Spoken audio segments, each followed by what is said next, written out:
So I would like to thank Sangeeta for this strong translation of Sara Joseph's novel, Budhini.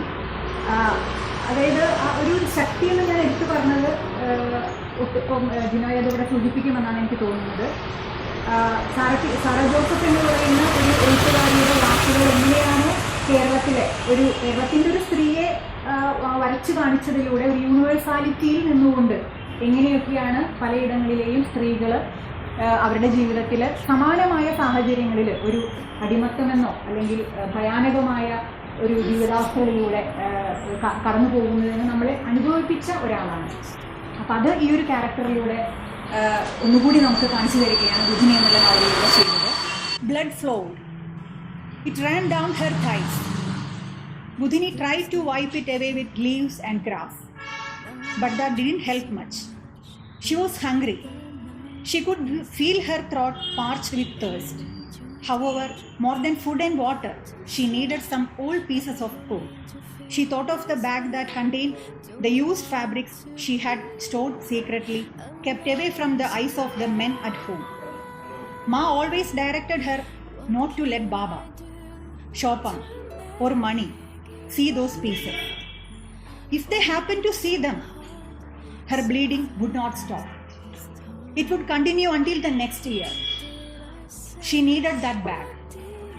She would go to the village to take it. No one needed that stuff there. They need not give her a glass of water or a gulp of gruel from her own home. But she needed that bag. What would the village do with it? The previous night, when Mara and his friends had chased her with stones, she had felt a spurt of warm blood flowing out. She did not notice it as she ran for her life. Each time a stone hit her head or back, her body shuddered. She fell flat on her face. Then, somehow, she managed to escape. They drove her into the fields that lay bare and vast, extending as far as the edges of the sky. She could hear shouts of, "Kill her! Kill her!" along with the vibration of stones and the advancing footsteps that seemed to be worryingly close. But now, a blood moon, in all its fullness, might have risen at the back of her milk-white panchi. She felt it with her hand, grasped the sogginess of the moon. A cruel desolateness spread across the surroundings. Apart from the lonely back palm that stood on the narrow path that snaked through the field, there was no plant, no goat, sheep, or man in the vicinity. There was a fearful stillness in the mist and moonlight of the early hours before dawn. Budhini noticed how the crown of the single palm moved strangely, though there was no wind at all. Why did you pick this book? Because there were other titles which were much more popular. Why Budhini? Yeah, I think most of her books have already been translated into English, and this is comparatively a new one. So when she was writing this,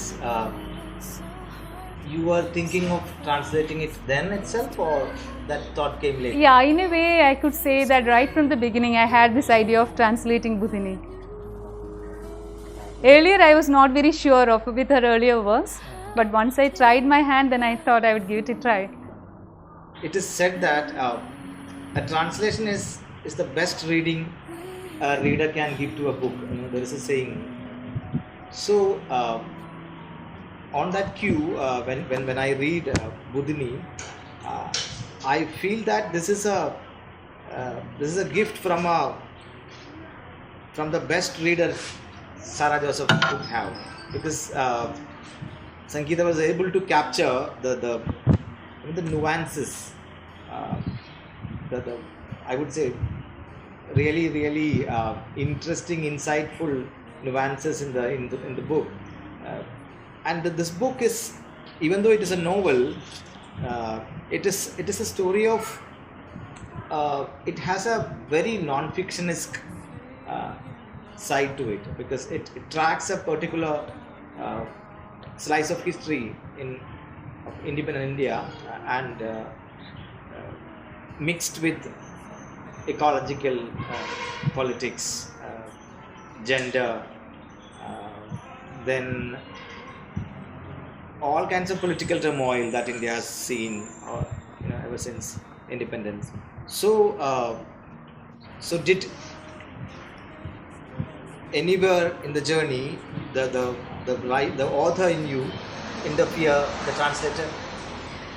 Actually, when we do translations, it's said that the author's presence should not be there, translator's presence should not be there. So I have tried not to bring myself into this, and I think this is an entirely different language and style from when you compare with my style of writing. I think this is really different. So I don't think that I am there in this text, maybe on the front cover. So did she like the first draft itself, or she suggested changes? I told you she had given me complete freedom. So she was happy with the drafts, and actually she was never that she was not that much criticizing. So I had no such issues when working with my mother, because she believes that this is your book. When Valsant Tampu father was translating her books, the same thing happened. She had given him complete freedom. So it was she treated the text as be it Ottappa or the other one he has translated, Gift in Green. Yeah. Both these books, she considered these books as his works. So that is the kind of freedom a translator enjoys while working with such authors, I think. It's in a way good also. Yeah, interesting, because generally people don't do that. So you are learning Italian? No, I am learning French now. I have done Maigret's. I translated it as Maigret de Paris. Then I somehow forgot the English name.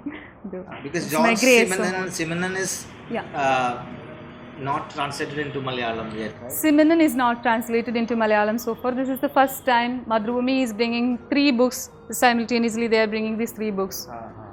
Maigret's Dead Man is the one I am doing. Interesting, because that movie is popular. That movie is popular, and the same titles we are doing in. Ron Atkinson has acted in it. We do have different opinions regarding the movies. I really don't think that Ron Atkinson fits into. Of course, he has done a very good job in the movie, but I don't think that he fits into the character of Maigret. The Maigret I had in mind is a different person altogether. So you have any particular interest in murder mysteries or police procedurals? Actually, Simenon is different. It's not like Sherlock Holmes solving problems. It's not that simple. Simenon is considered as a writer's writer. We have popular Sherlock Holmes series here or other detective or mystery things here, but Simenon is rather more than that, much more than that. He is considered as a writer's writer.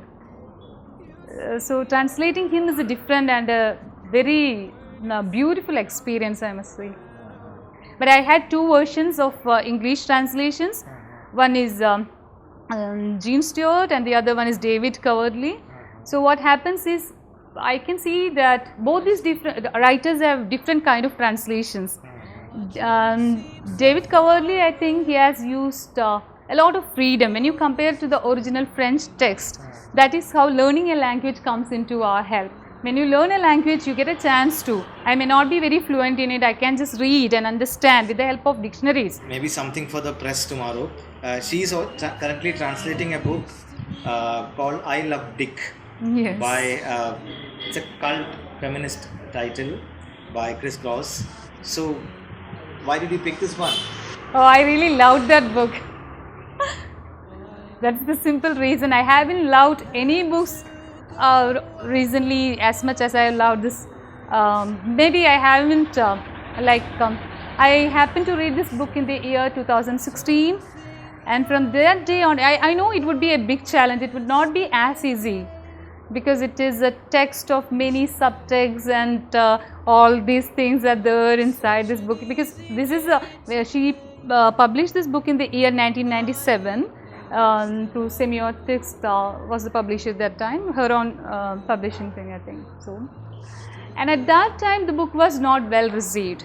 But by 2012 there was a boom. Like there was a lot of women coming forward, and 2012 pop culture was celebrating women who think radically and all these tough women type. That was the time when Lana Del Rey came with her first album, and also HBO premiered Girls. So this was the time this book again came into a boom, and this cult feminist classic came into its present status that is today, that we all enjoy. It's like the theme is centered around something that we can name as a kind of conceptual fuck. That's it. Is it done already, or you found a publisher? When is it coming out? Yeah, I had an online conversation with Chris Kraus, the author. So she was there, she was my Facebook friend since 2016. So I had a couple of chats, and she gladly agreed. So then I contacted DZ Books, and they did all the arrangements, rest of the arrangements to go. Yeah. So, since you've mentioned that you like the music and language, you know, here the book starts with this couple. I'll just read. Okay, I'll read. Rhythm, drums, drums, rhythm, rhythm, drums, dance, all but dancing ground. So, of course, Malayalam is. Nrittam undu, bhumi undu. So, this was the first translation that came to your mind, or? So this is what I always find with text. Because for our audience, I find translations of the bits of poetry in this book is supreme. I'll read a couple of things. Thank you. Give the glad eye, oh delightful miss, a peacock on my rooftop, flying low. It perches on my roof, it will fly. I will fly it, adorn its wings in vermilion. Down dale, beneath the sal tree, the flute lets out its strain. It's brilliant. So you write poetry, or? I don't write poetry. Actually, when I was in my college, I used to write. That's only for college magazines or something. But I really don't write poetry. That's a different art altogether. You read. I read poetry. Because it's so these there are many such instances here. So were they really challenging, or just came like that? Yeah, I'll give you one more slice. The grain of rice cries. The grain of rice asks, when is my wedding? When the rain falls down from the sky, comes your wedding day, soaking the earth wet and full. So it's brilliant. Some of these things have come out so well.